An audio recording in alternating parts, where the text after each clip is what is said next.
Hey everybody, welcome back to a new video. Today, I'm reviewing the 2024 Toyota LandCruiser. Although this is the iForce Max turbocharged 4-cylinder hybrid, it does put out a hefty amount of horsepower. It makes about 326 horsepower and 465 pound-feet of torque in this small 4-cylinder. Surprising.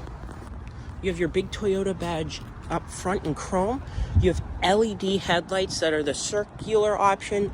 There is also kind of a square option that kind of comes around here. And you also have the heritage front grille. On the side of the LandCruiser, you have these big 18-inch gloss black metallic wheels and plastic trimming with mud flaps down there for off-roading. The new LandCruiser is equipped with a new key fob. It has lock, unlock, panic, and remote start. And when you lock the vehicle, the power mirrors fold in and out when you unlock it. Getting into the new LandCruiser, since this is a very high off the ground car, I wish you had a running board or a power running board, but you do have nice black door cards with leather feel to them, but this is plastic. You have power windows and power door locks with child safety locks and a plastic door handle, along with mirror controls that are powered. You also have storage down here and a little light that shines when it's dark. The interior of the new LandCruiser has a new look. It's got your drive mode selectors down here and your drive modes right here, power parking brake, and your auto start stop, along with differential lockers, traction control, and your high 4 and low 4. And you also have a big gear shifter like in the old times. Up here, since this is a base model, it does have your heated seats, but it doesn't have ventilation seats. You can see where you put that. You have defrosters, rear and front, and you have climate controls right here, which I do like all the buttons, and a heated steering wheel. You do have storage right here and back here, along with big cup holders that can fit big objects, and under your leather wrapped and very nicely stitched center console, you do have a decent amount of room that's padded down here, but there are no lights and there is no USB ports. Here are your ports right here, but you don't have a good range of them, and they're kind of just one type of port. On the passenger side, you have a nice design, some leather wrapped dashboard, and down here you have your LandCruiser badge and your vents, along with a big speaker up there and a nice gripped grab handle. You have speakers up there and your mirror with a light, as well as a giant mirror right there. And you also have your door lights and lights. You just tap on them to turn them on and off. And you also have your speaker up there and passenger airbags and door locks. To power on the LandCruiser, all you need to do is press your foot on the brake and press the button right here.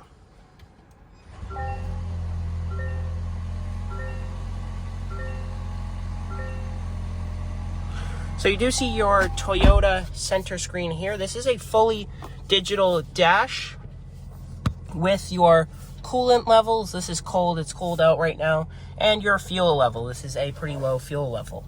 You also have your digital gauge cluster, and right up here you see your temperature outside and the time it is outside as well. Over here in your actually very small screen, you do have the choice for a language. I'm going to choose English.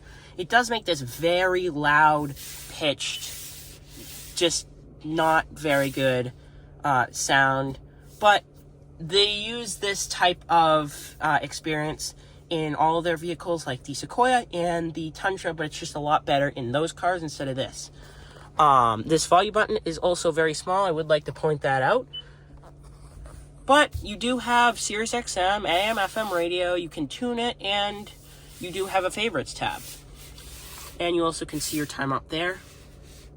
And you have navigation. You just gotta pay for it, which is very annoying. You have your phone controls. You just connect the device and you can see what's on there. You have Apple CarPlay and Android Auto, which is both wireless. You have your vehicle, you can choose the climate, all that stuff, front and rear, your trip information, and all your vehicle alerts, like if it's got a problem with the engine. You also have your settings, so whatever you want to do with this vehicle, like Wi-Fi or the display, you can choose. You do have a little screen for your climate controls as well. Hopping into the back seat of the new LandCruiser, I do wish, like I said, especially for small children, that there was a running board to step onto. But that same kind of door material on both sides, it kind of swoops up and goes around with some nice leather feel, but it's just plastic.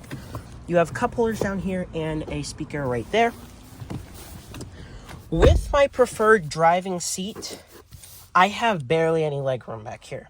It's kind of pathetic because this isn't a third row vehicle, and it's honestly kind of big on the outside. I have no legroom, but let's look at the better.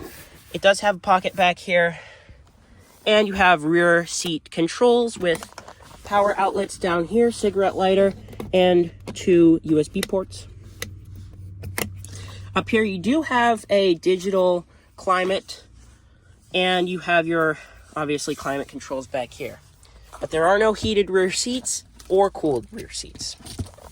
One thing I also wish was that there was more of this kind of white stitching around the seats. Maybe this whole area right here and this whole area right here were white, and then the sides were black. And then I also wish this center console with cup holders, just cup holders, was also a bit whiter. Up here you do have a ceiling vent, which Toyota has always been good with, and also your grab handle. To open the, you do have the choice to open up the rear glass, and you just grab from there and you can close it. Since this is a base model, it doesn't have a power tailgate or kick to release. Since this is a hybrid, you do have your lifted up storage space, but I think Toyota did this better here than in the Sequoia, where the Sequoia would be more lifted up here and pushed down here. You have ports back here, hooks, tethers, cup holders, more USB ports, more tethers, and a nice floor mat that says LandCruiser. The Toyota LandCruiser also has a backup camera and some rear lights when you are in the dark. You have Toyota Safety Sense 3.0 in the LandCruiser, which is Toyota's newest updated safety system. You have pre-collision warning and blind spot monitoring. The LandCruiser has a solid rear axle with independent front suspension, and it makes 22 miles per gallon city and 25 highway with a combined 23 miles per gallon. For $58,000, this car is okay for the price range. It is nice. It's got some nice features to it, but it is very small, cramped in the rear seats, and it just has some features that a $58,000 car should have. But other than that, it's pretty nice. I do like the new design on this. I think this is more of a 4Runner body style, and then the 4Runner came down into like the new 4Runners are more of like a RAV4, and then the RAV4 is like a CHR, and then the CHR is like really small. But I do think that the new LandCruiser is pretty cool. It's more off-road oriented than actual nice, if you get what I'm saying. But I do rate this one a 8.2 out of 10 on the Toyota LandCruiser.